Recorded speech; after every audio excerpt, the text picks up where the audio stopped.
April 14, 1891ರಲ್ಲಿ ಬಡ ಕುಟುಂಬ ಒಂದರ ತಂದೆ ರಾಮ್ಜಿ ಸರ್ಪಾಲ್, ತಾಯಿ ಭೀಮಾಬಾಯಿ ದಂಪತಿಗೆ ಕೊನೆಯ ಮಗನಾಗಿ ಜನಿಸಿದ ಮಗು.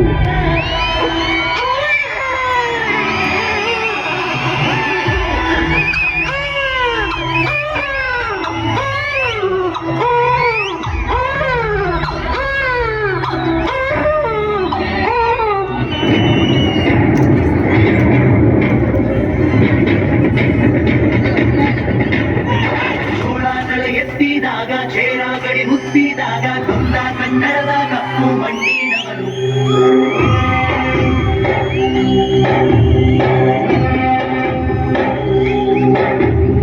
ವಜ್ರ ಬಲ್ಲಾಳ ರಾಯ, ಸೋಗೆ ಬಲ್ಲಾಳ ರಾಯ, ಕತ್ತಿಗಲೆ ಬಿತ್ತಿ ಹೋದ ವಂಶದವನು. ಈ ಸೀಮೆಗೆ ಶಿವ ನೀಡಿದ ವರವೋ, ಈ ಊರಿಗೆ ಇವಾಲದ ಮರವೋ. ಮೂರು ಸುತ್ತಿನ ಕೋಟೆ ಕತ್ತಿಗೆ ನಿಂತ ದರಡಿ ಮನೆ ನಾಯಕ. 6,000 ದಂಡು ಬಂದರು ಬಿಡನು ಅವಲಿನ ಕಾಯಕ.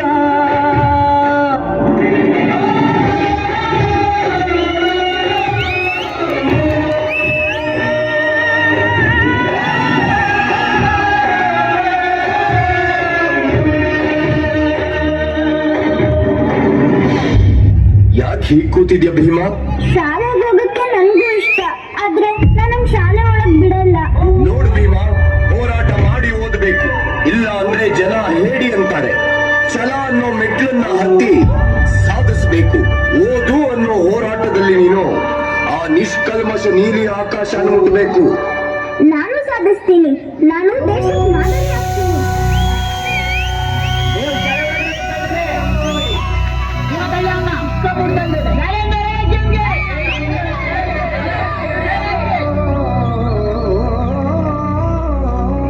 ಪುಸ್ತಕ ಅಂದ್ರೆ ನನಗೆ ಇಷ್ಟ, ನಾನು ಓದ್ತೀನಿ.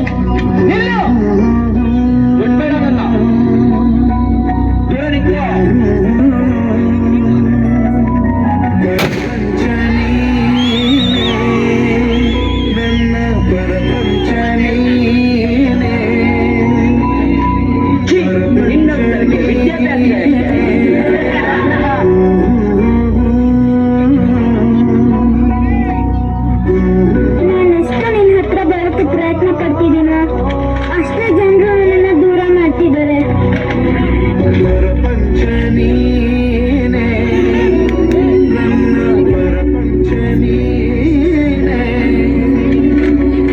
ಭೀಮಾ, ತರಗತಿ ಒಳಗಡೆ ಬಂದ್ರೆ ನಾವು ಕೂತ್ಕೊಳ್ಳಲ್ಲ.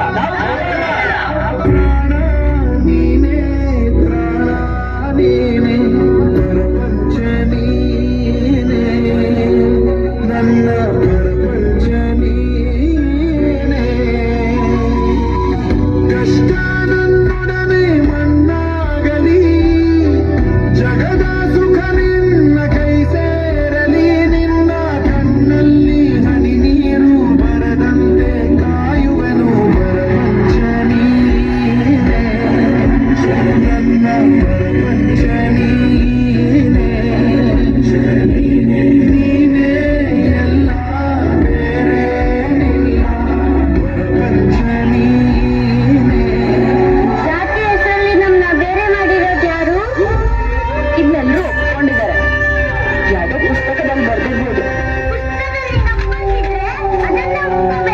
ಒಂದಿನ ನಾನೇ ಪುಸ್ತಕ ಬರೀತೀನಲ್ಲ, ಆಗ ಇದೆಲ್ಲ ಸರಿ ಮಾಡ್ತೀನಿ.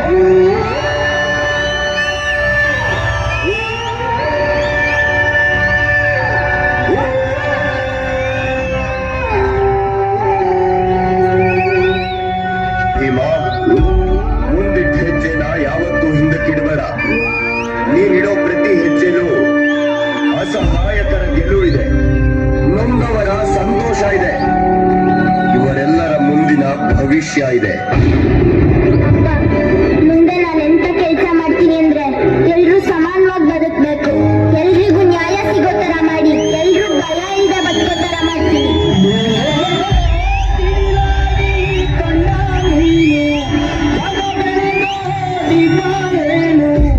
ಏನೆಂದು ನಿನ್ನ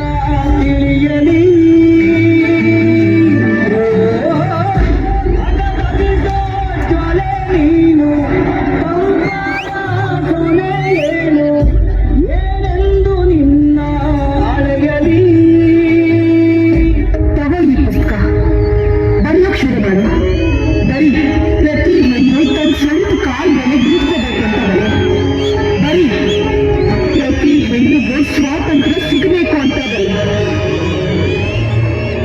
ಅವರೆಷ್ಟು ಸಬಲ ಆಗ್ಬೇಕು ಅಂದ್ರೆ ಗಂಡನ ಮನೆಯಿಂದ ಓಡಿಸಿದ್ರು ಅವ್ರು ಸ್ವತಂತ್ರವಾಗಿ ಬದುಕಬೇಕು, ಸ್ವತಂತ್ರವಾಗಿ ದುಡಿಬೇಕು.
ಸಂವಿಧಾನ ರಚಿಸಲು ಡಾಕ್ಟರ್ BR ಅಂಬೇಡ್ಕರ್ ಅವರಿಗೆ ಅವಕಾಶ ಸಿಗುತ್ತದೆ.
ಭಾರತದ ಕೀರ್ತಿಯನ್ನು ದಿಗಂತದ ಹೆಸರಲ್ಲಿ ಹೆಚ್ಚಿಸಲು ಡಾಕ್ಟರ್ ಅಂಬೇಡ್ಕರ್ ಅವರ ಕೊನೆಯ ಭಾರ ತಮ್ಮ ಜ್ಞಾನದಿಂದ ಶೋಷಿತರ ದೀನದಲಿತರ ಪರವಾಗಿ ಅಷ್ಟೇ ಅಲ್ಲ, ಈ ನೆಲದಲ್ಲಿ ಬದುಕುವ ಪ್ರಾಣಿಗಳಿಗೂ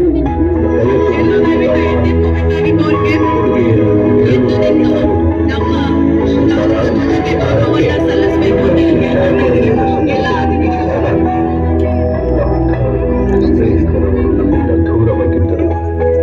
ಈ ಭಾರತದ ಸೂರ್ಯ ದೂರವಾಗಿ ನಮ್ಮ ರಾಷ್ಟ್ರ ಧ್ವಜಕ್ಕೆ ಗೌರವವನ್ನು ಸಲ್ಲಿಸಬೇಕು ಅಂತ ಹೇಳಿ ಕೇಳ್ಕೊಳ್ತಾ ಇದ್ದೇನೆ.